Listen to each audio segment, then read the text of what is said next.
আমার মনে হচ্ছে যে কোনো সময় চেয়ে মানুষ স্বস্তিতে নির্ধারিত ভাড়ায় বাড়ি যেতে পারছে, নির্বিঘ্নে যাতায়াত করতে পারছে। শুধুমাত্র চন্দ্রা সড়ক যেটা আছে উত্তরবঙ্গের, ওখানে একটু চাপ ছিল, তারপরও গাড়ি কিন্তু স্টেক হয়নি, চলছে।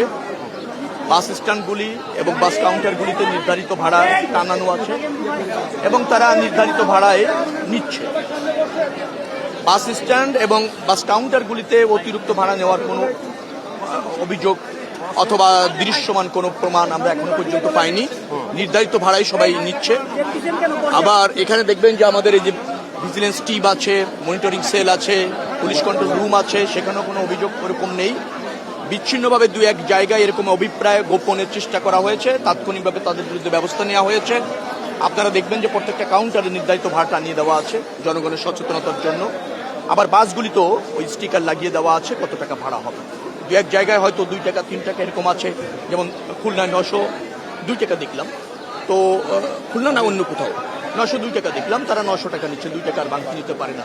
আবার একটা জায়গায় দেখলাম যে 690 টাকা আছে, 690 টাকাই নিচ্ছে, কেউ আবার 700 টাকা দিয়ে বলছে 10 টাকা ফেরত নিচ্ছে না, বল থাকুক আপনার কাছে, এরকম। তবে নির্ধারিত ভাড়ায় নিচ্ছে এবং আপনারা দেখছেন যে এখানে নির্ধারিত ভাড়া ডিজিটাল ডিসপ্লে অন্যান্য জায়গায় সচেতনতাভাবে টানিয়ে দেওয়া আছে। আমার মনে হচ্ছে যে কোনো সময় চেয়ে মানুষ স্বস্তিতে নির্ধারিত ভাড়ায় বাড়ি যেতে পারছে। এটা হলো আমার অবজারভেশন। আমি ঘুরে দেখছি, সমস্ত জায়গায় গিয়ে দেখার চেষ্টা করছি। খুব বেশি অনিয়ম পরিলক্ষিত হয়নি। 2-1টি অনিয়ম যারা চেষ্টা করেছে তাদের বিরুদ্ধে তাৎক্ষণিকভাবে ব্যবস্থা নেওয়া হয়েছে।